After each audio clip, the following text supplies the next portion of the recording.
Alright, hello everyone, welcome to the following guide, and obviously first things first to mention is that with the following run, it gives you the rules state you have the option to either start with a new character in a new game, or you can go straight from a restart quest. So ideally you want a high level character, because that character will have obviously better agility, better overall skill trees, and of course we'll have the Grappling Hook unlocked, which is a key item. And of course, if you do a new game, you won't be able to have access to high tier buggy parts, which is what is very important for your buggy, of course, because it's an essential part of this run. So I'm just going to go into this just to quickly demonstrate what's the ideal situation you should put yourself in before running this. So I'll be talking about 5 items. I'll quickly show you. So Quiet Dagger is one of the most important items for this run. Just like the speed booster, it gives you a lot of speed while you parkour on foot. And combined with the speed booster, Crane goes insanely fast. So obviously these two in conjunction with each other are very important. Grappling Hook for obvious reasons. You can just grapple anywhere you want. And ideally with the Ultimate Survivor skill tree unlocked, you would have more durability on the Grappling Hook itself. Cloak Potion, I'll go into that later, but there is one section where you need to use it for grabbing one of the essential items needed for the run. And Paizo Suit is needed for two swimming sections, which I'll cover later on. But as far as items go, this is all you really need to worry about. There's going to be no fighting in this, so you don't have to worry about bringing any good guns or anything. So just to demonstrate what the Quiet Dagger does, if you see on my, next to my name, next to my health bar here at the top, I can charge up to 10 here, 10 max, onto my dagger, and you see it glows in my hand. What it does, it builds up speed every time you use a parkour move, which includes sliding, and in my opinion sliding is the fastest way to charge the Quiet Dagger. So ideally you want to have it on 10 all the time. If you look at the top left, you'll notice that there's a bar counting down, and as soon as it counts down, the speed boost disappears, and you notice it's a huge difference without it. So ideally you want to combine a speed booster with the Quiet Dagger, and you see Crane runs monstrously fast, almost as fast as a buggy, but obviously the buggy will be faster.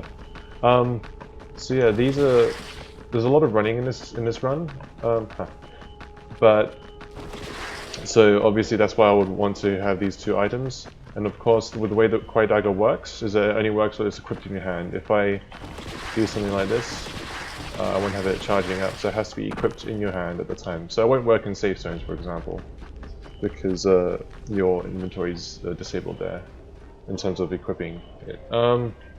As far as your buggy goes, of course you want, for each part, you want level 6 buggy parts. They aren't easy to get. You do need to put a few hours into grinding the main story and the side quests to unlock a certain, I believe it's a key card unlocker thing that gives you access to certain boxes that are scattered throughout the map. There's a guide that covers it. I'll link it in the description on this video. But yeah, these obviously want golden level 6 buggy parts, and ideally in good condition too, because you don't want them to break down halfway through the run. That will waste a lot of time and probably ruin a lot of the runs. So always check before you do a run if your buggy is in good condition. And as far as your buggy skills, your driver skills will go, where is the nitro? The nitro is a very important skill. for obvious reasons. You go much faster and you can plow through zombies and execute jumps better like that. Ramming bar is nice, just in case you run into a few zombies, you don't want to be slowed down a lot. And so, speaking about zombies, the electric cage is also very important, I think. If you activate it just before hitting a zombie, that zombie will ragdoll. And when you hit the zombie in a ragdoll, it doesn't slow you down at all. Well, seemingly doesn't, compared to hitting it straight on without using the electric cage. So, with the 2 equipment slots that you can put on the buggy here, I just use the electric cage. The other one's a bit of a throwaway. I don't really care about the other one. I just have a flamethrower here for a placeholder, but the electric cage is the important one for me. So obviously with the car stats, they're all stacked up to 100 because of the maximum thing. So this is the ideal situation I would be before initiating a run. I'll get into the route once we start it off. So I'm going to go quit to menu, and I'm going to go into the save and restart from quest.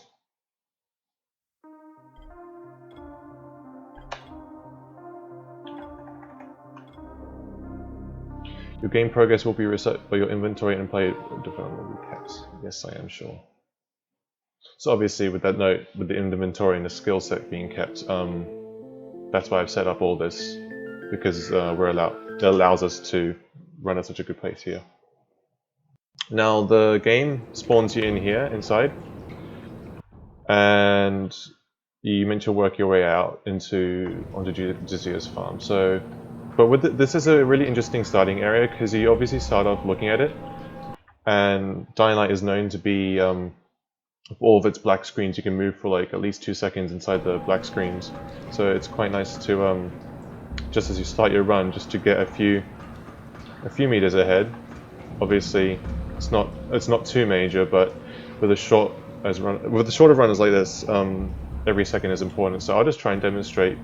And I'm going to try and get as far as I can in the black screen. So I'm just going to go into another restart from quest, just to demonstrate that. So what I'm going to do, sometimes if I start moving in a black screen, the game pauses. So I just spam jump as I move forward and sprint.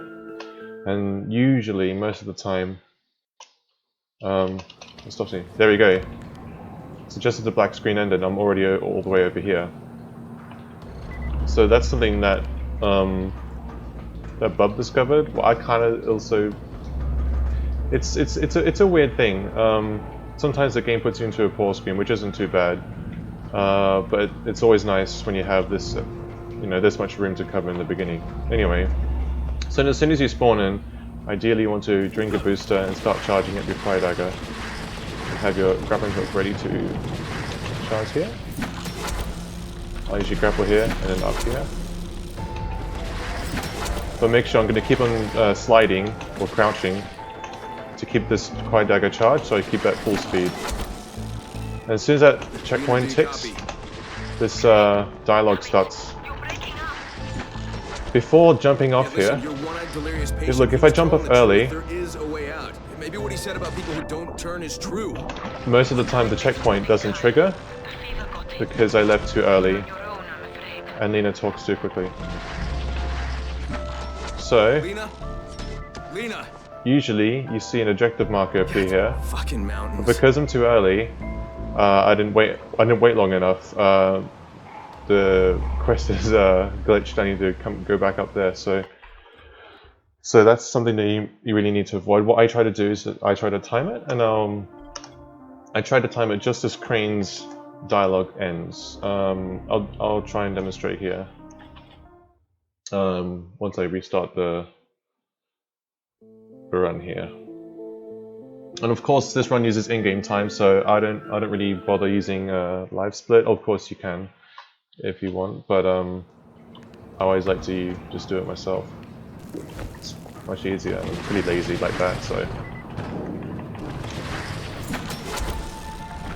yeah, so always want to keep the Fire Dagger charged. So dialogue starts here, and doesn't really matter if you're slow here, because you'll always still be faster than the dialogue if you're doing it right. Yeah, listen, your one-eyed delirious patient, he was So- telling the truth. There is a way out. Maybe what he said about people who don't turn is true. More or less here, you start jumping down. Make sure Lena speaks before you jump into the water. And now the objective will appear there. Lena? So that's good. Lena! Of course, charge with the Quarry Dagger more. Fucking mountains. So you can, what you do, you can cancel what I'm doing here. Instead of just doing a long slide like this, you can tap C twice and it cancels the slide early. So you can spam it and charge it up much quicker rather than just waiting for it to reset. You can also jump to cancel the slide. Place looks occupied. That's what I do. More or less. I slide under this just to keep a little bit of momentum. Now at this point I grapple to the top of this building here.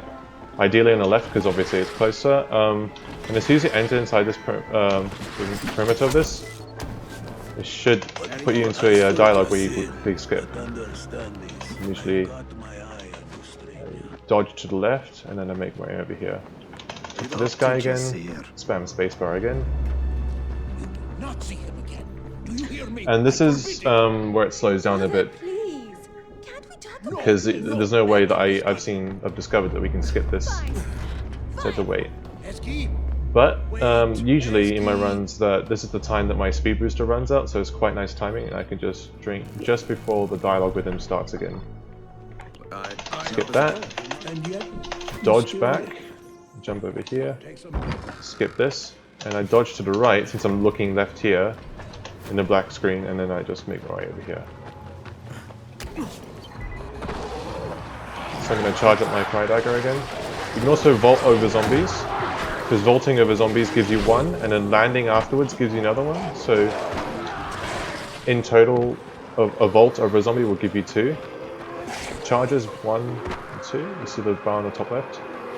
1 for the vault, and 1 for the landing. So that's something that's good. I also need between them. What? You forgot to tell me this? What's great about this run is that you can just ignore these guys and drive straight out this door right here. So we just came out of here with our car from Josiah's farm, and with how the run goes, it's the Easter egg ending, of course. So it's where Crane blows up the nuke on the truck in the middle of the highway section. I'd say about here. And so the idea is that we have to grab 3 different items in order to then go back to here and then trigger the Easter egg ending. So the first item is over here. I believe it's the nuclear codes from a crash helicopter in the water here. And the second thing we need to go to is inside this giant warehouse here. And this is where a key card will be located. We'll be using our cloak potions here, but I'll get to it when we get there. And then the last item we need is over here. That will be another swimming section in the dam. I'd say just about in the center here.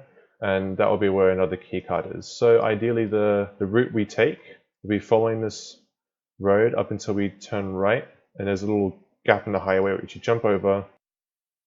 And then we follow the road up until I'd say about here, go off. And at this point here, you can jump off into the water. And I'll demonstrate as I go along. So the route we follow kind of goes a bit like this, following down here, across this bridge, following the train tracks, past here, following the train tracks again until we cut off right, follow this road, and I turn right here, go off, and then swim over here. So that's what I'll be doing. And of course, with the Nitro skill unlocked, I'll be using Shift a lot to boost myself whenever I slow down a little bit, just like I am now. Good start. So I'm just going to be boosting every now and then. But ideally not trying to bump into anything.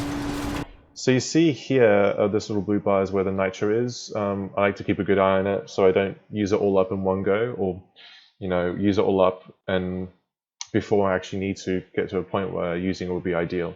So I tried to save the Nitro a bit. I used it a bit too much just now, but I would save it a bit for this slow off-road bit, because even nitroing on a off-road bit doesn't really give you that much boost. So I'm just going to wait here for a bit.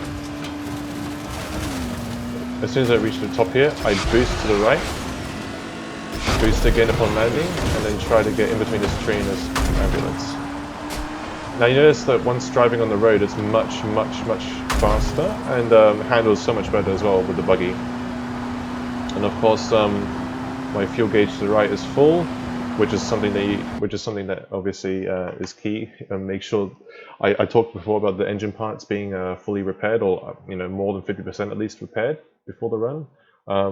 Obviously, keeping your fuel up at least above 50% before running will be ideal, because you don't want to be running out of fuel halfway through the run. That'll be disappointing, especially if you're doing a really good run. So that's always something to keep in mind. So I'm following the road here, and I'm about to go to the helicopter crash site. So I go off to the left here, and then you'll see I don't want to hit these rocks here, because that slows me down. So I try to kind of curve around here.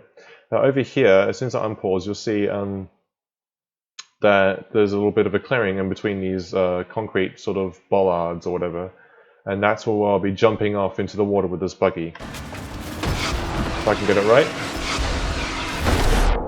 So that worked out pretty well. So you kind of want to be going towards these rocks here from up there. Now this is where the Pizer suit comes in. So of course, once you leave the vehicle, you'll be swimming in the water, and a lot of people obviously talk about the fast swimming where you crouch and look down. That was a good method until Bub showed me this Pizer trick. So usually I see a lot of people also jumping up like this, trying to get that aerial speed, but what this Pizer suit does, it's kind of like a wingsuit. You can glide in the air for a little bit after jumping out from the water. So I'll just... What I do is, you see me with that crane's hands kind of stretch out forward a bit like that, and lets you know, and you really glide quite a bit forward, which is much faster than swimming like this, in my opinion. So with this Pizer suit method, ideally, look up, and then I jump and hold down the equipment item for the Pizer, and as soon as I land, I look up again just to surface as fast as possible. But surface as fast as possible before obviously jumping and doing the Pizer thing again. A bit rusty with it, haven't done it in a while. There you go, and obviously once you're close enough you can grapple to it. What I do, I drink the potion here, ignore everything, and then you see this crate at the bottom here. This is what you're going for. In case you're confused, it's about here on the map where I am exactly. So it's a bit of a long animation. Random bottles inside there. So after grabbing it, I surface as fast as possible. I can grapple it up here. After grappling up here, I can then Pizer my way here, and then I want to use this rock and get as much air as possible before jumping and Pizing into the car direction. And with the speed booster effect at the top left there, the Pizer jump is more effective. So if you do this consistently, it's a really fast swimming method. Swimming, you're spending 50% of the time up in the air, but hey. But if you don't do it right, you can kind of mess up and not really Pizer properly, and lose a lot of time. So this is the trick for me that took me the longest to learn. But shout out to Bub for showing me this. Cheers to him.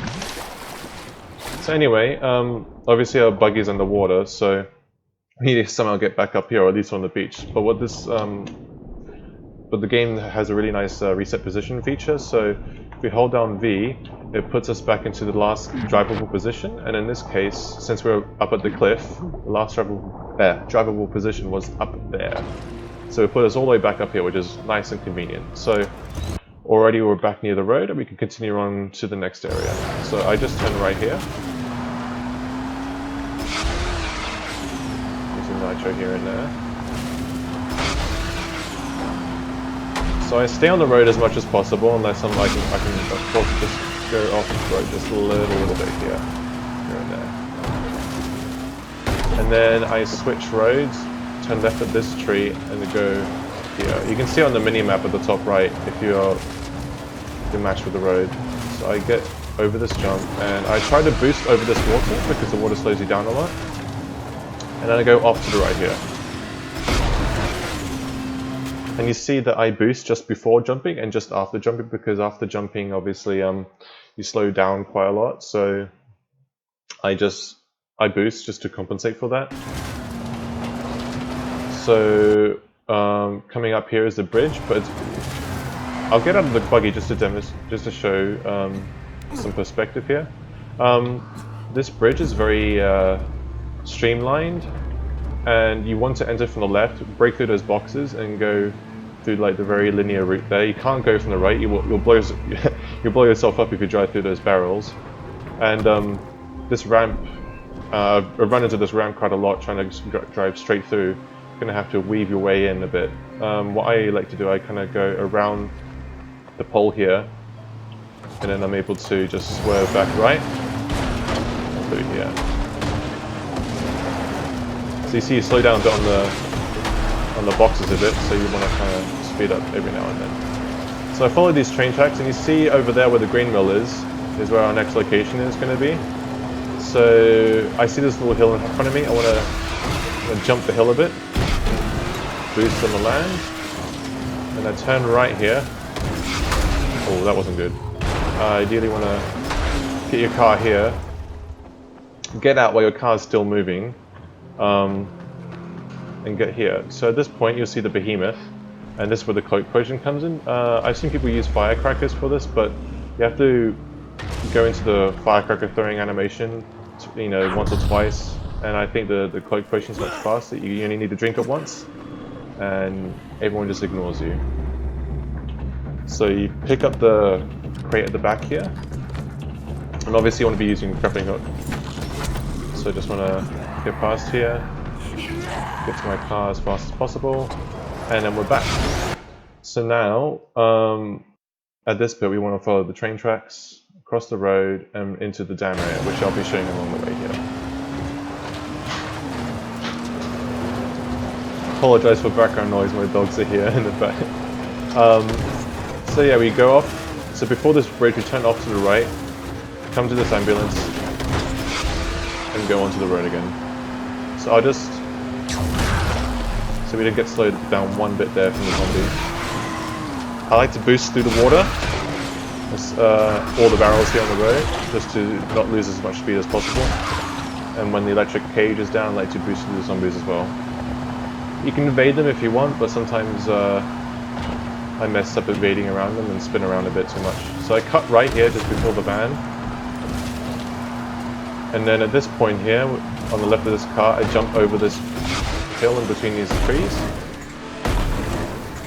Turn left near the waterfront, but don't go into the water because it'll slow your buggy a lot. Oh, I messed up a bit there. So you want to drive your buggy into the water, and as soon as you do that, you want to Pizer spin.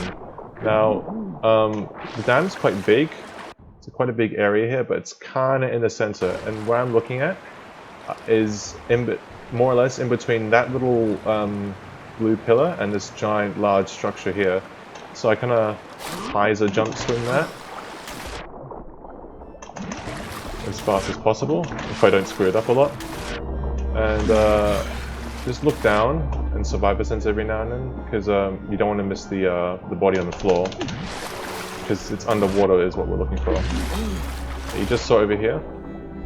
So you want to investigate, turn it over, and that will be the final item that is needed.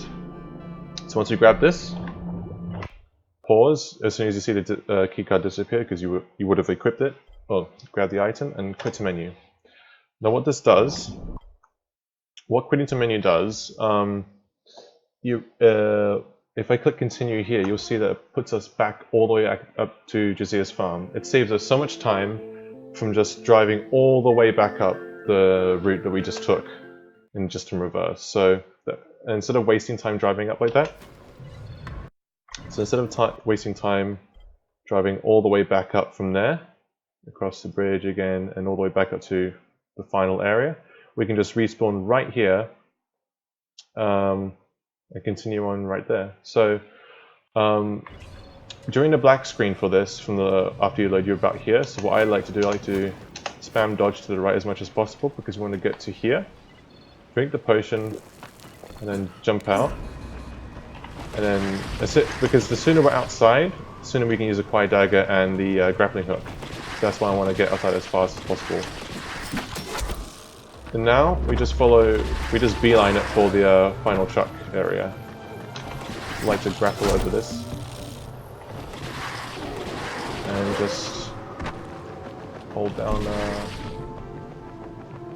keep the quiet dagger charged until we get there. You see sometimes that you slow down a bit afterwards, after the grapple.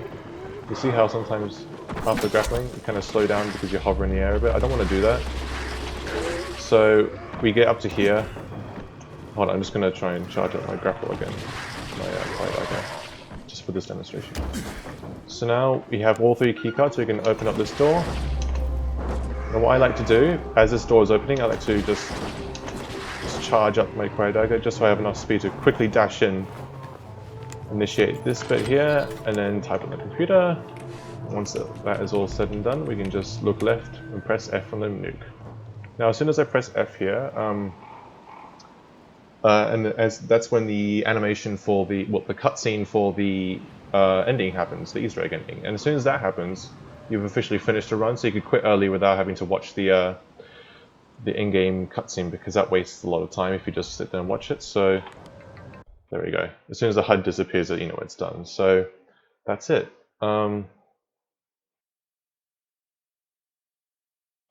As far as it is on the map, as you can see here, it's just below these 2 here. Left of this hunting tower here. It's right here. I don't know what else to say. As soon as you quit that, obviously, go back and you can check your in-game time. So yeah, I'll link the guides on how to get the golden buggy parts, because that's very important. Oh, of course, the quiet dagger is a special item. I forgot to explain about the quiet dagger, where it's an item you get from a bounty called Rise in the Phoenix.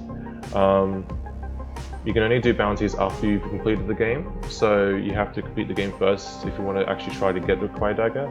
So once you do get it though, you'll be able to do this one quite well. I'll also link a guide / video into how to get the quiet dagger. But that's pretty much it. Thank you very much for watching.